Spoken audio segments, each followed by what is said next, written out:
Hey everybody, this is Al from the Fearless Phoenix. Today I'm going to be reviewing Chrono Trigger for the Nintendo DS. It's an RPG, a classic RPG that was on the SNES and the PlayStation. And today I'm going to be reviewing it. It's quite good. Alright, let's take a look. Now before we begin the review of the game, I just want to point out, I really love this box art.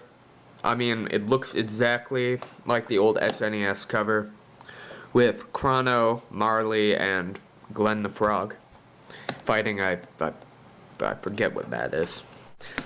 So anyway, we open it up here, and the game cartridge is already in there.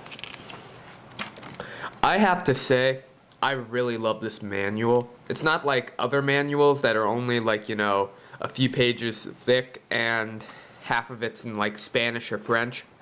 All of this are the characters. Yeah, like the characters, how to play the game, menu settings, overworld, everything. And this isn't like one of those thick books that just repeats it 3 times in like 3 different languages, like I said before. This is all in English, so I love it. I mean, if you're beginning the game, like I just picked this up like only a few days ago. This is really nice to have.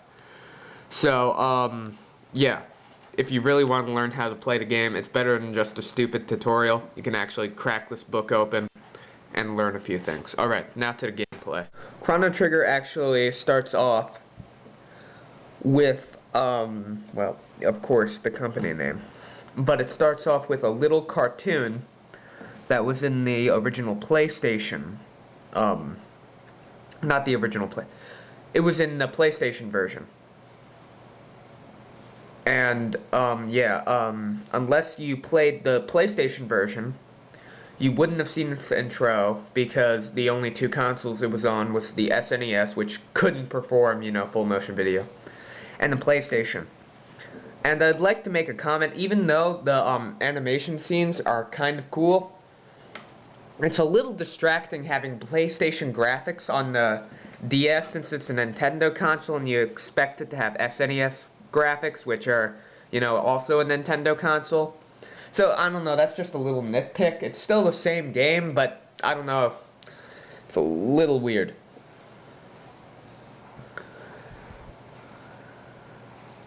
I mean, it's really a nice intro. It was drawn by, like, you know, those people who make Dragon Ball Z or something like that, yeah. So, I mean, it's a legitimate intro. And, it's not only intro that's cartoon, you can actually get like a few clips within the game, like a certain point in the game you'll get like a cartoon clip. And I don't know, I find that also a little bit distracting from the gameplay. It's nice and all that they added all that stuff in, but I mean, the dialogue was originally the scene, and then when you basically make the same scene, but just in a cartoon, and then play the same scene again, it seems a little redundant. I mean, don't like to nitpick, but it is a little distracting. But nonetheless, it is a really great game, and so, I mean,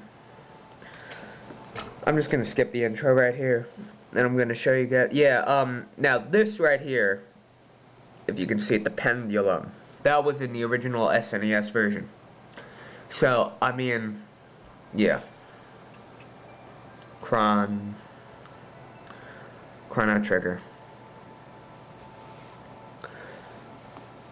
And, what is nice about this is you can save multiple files and all that stuff.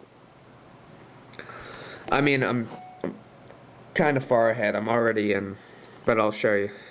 So, you say yeah.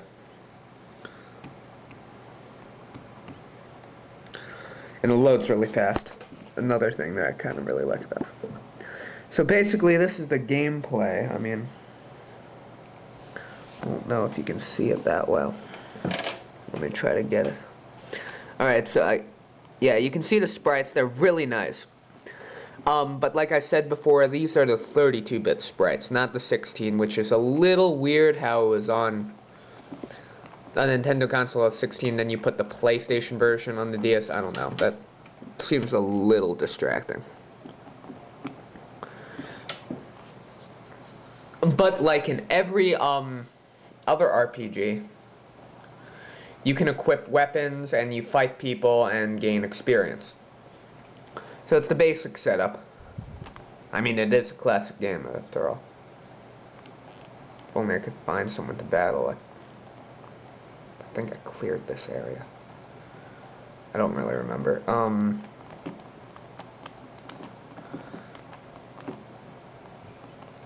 But a main aspect of this game is that you can time travel, which is really awesome. It's an awesome concept. Now here's a battle that you can actually see. So all your characters line up, and you fight them. And if you can actually see the numbers, I can't really. You select who to fight who. And on the bottom screen right here, which is touch screen, which is really nice for like fast-paced action. Yeah, whatever. But you have bars right here telling you when you can go. So you can do attack, which is your basic attacks that I showed you with like the sword. Combo, which is your like special magic type moves.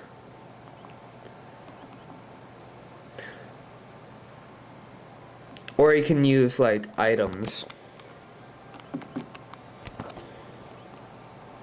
Like potions or ethers or mid potion. Yeah. So I mean it's a basic formula for an RPG, and it works really well. It's one of the classic ones, just like Secret of Mana or the Final Fantasy series before, like, you know, 7.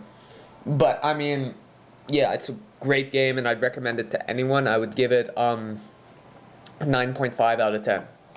The only reason why this game isn't getting a 10 out of 10 is because I have two problems with it. One is that it's the PlayStation graphics on a Nintendo console, which I don't get that at all. But that really isn't why I'm bringing it down. It's because there aren't any continues, and if you forget to save at any point at all, you're sent straight to the title screen. No game over screen, no nothing. You're dead. And I don't know, I have a little bit of a problem with that. I mean, I guess that's something that you could get used to, but for me, I just can't get used to it. I've always got to, like, save just to check my progress. And there are a lot of limited save places. I mean, once you're in a building, you can't save at all, unless you get it, like, a designated spot, which are really scarce. Usually you have to save all the way outside, and once you save all the way outside, all the enemies respawn in the building. But yeah, that's about it. Chrono Trigger, 9.5 out of 10. It's a recommended buy, and it's really, really cheap now because it's on the DS and it's kind of an older DS game. It's only like $15 now. So I'd recommend it. It's a pickup for anybody who's a fan of classic RPGs. This is Al from the Fearless Phoenix. Thanks.